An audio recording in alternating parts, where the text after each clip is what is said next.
like there's a double standard with how much he's been able to win over the last 3 years. I mean, this is his second Super Bowl now in 3 years, and yet he doesn't get talked about nearly as often or with nearly the frequency as some of the other upper echelon quarterbacks, even though all this guy does is win, whether people like watching it or not.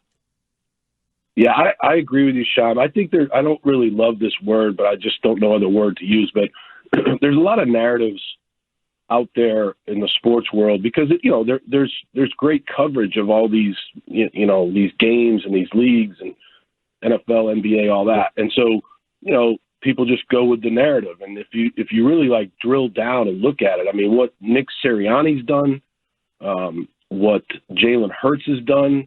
Look at what Jalen Hurts did in college. He got benched at Alabama. He won at Alabama. Then he got benched for Tua. Then he transferred to Oklahoma. He won there.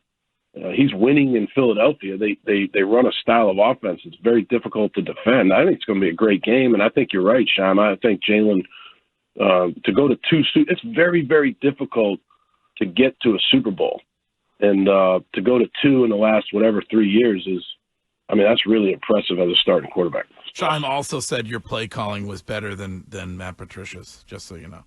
No, I would say that both offenses were terrible. So,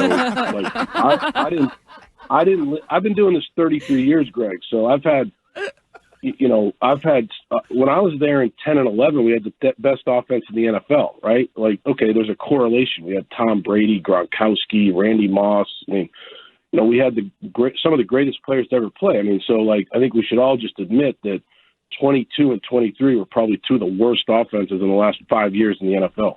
Do you ever sort of get angry? I don't have a problem admitting that. Billy, do you ever get mad? I've been a part of the best offenses too, so I don't really have a problem admitting that the year that I was there was not great. Do you ever kick yourself for not kissing Bill's ass more? Maybe you would have had a career like Matt Patricia? No. Okay. I do, I really did, obviously I owe a lot to Bill and